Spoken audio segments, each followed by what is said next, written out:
களவாணி பையன் கூட சகவாசம் வச்சா, வச்சுக்கங்களேன். அவன் ஒரு நாளைக்கு இப்படிதாங்க தெருவுல இழுத்து விட்டுருவான்னு ஒரு இது சொல்லுவாங்க. ம். அத மாதிரி என்னைக்கோ தேர்தல் பத்திரமோ ஏதோ ஒரு காரணம் சொல்லி 500,00,00,000 சாதாரண இது இல்ல.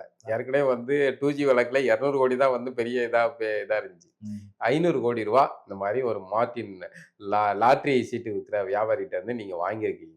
ம். இப்ப அந்த வியாபாரி இன்னைக்கு உலக காட்டி குடுத்துட்டாப்புல. நீங்க அவங்க அம்மா வந்து உதயநிதி வந்து ம். தேவையில்லாம போய் அங்க உருண்டையிலுக்க பதிலுக்கு பையன் வந்து இறங்கி அவரு அடிச்சுட்டாப்புல இப்போ. ம். இப்ப 500,00,00,000 தான் வந்து பெரிய ம். இதா இருக்கு. இதுக்கு பதில் என்ன? நீங்க வாங்குனது வாய் இந்த சொல்லுங்க. 500 ஏன் வாங்கணும் நீ ஏன் சொல்லு.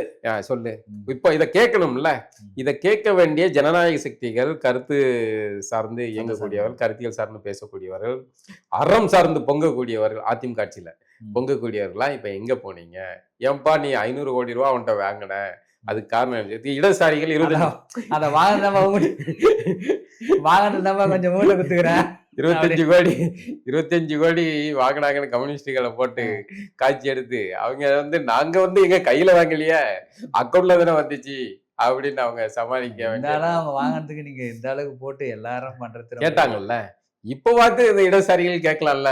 ம். வந்து எப்பா ரூ. 500,00,00,000 என்னமோ பெரிய தொகையா இருக்கு. அது என்னப்பா எதுக்குப்பா வாங்குனீங்கன்னு கேட்கணும்ல. இல்லன்னா ஒருவேளை அப்படி கேட்டுட்டா, 25 வாங்கினா 500,00,00,000 தான்ப்பா நான் உனக்கு குத்துக்கிறேன் அப்படின்னு இந்த வடிவேலு வந்து அந்த ஏழுமலையா போலீஸ்காரர் அந்த வருவாப்புல. படத்துல. பிச்சைக்காரன்ட்ட வந்து உள்ள ஜெயில்ல அடைச்சு வச்சிருப்பாங்கல்ல.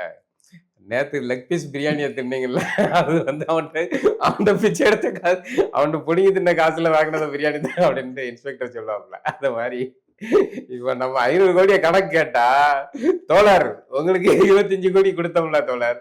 அதுல இருந்து வந்ததுதான் அப்படின்னு சொல்லிவிட்டாங்கன்னா நம்ம தோழர் மத்தவங்க யாருமே இப்ப கேட்க முடியாது. கேட்க முடியாது. அது மட்டும் இல்ல.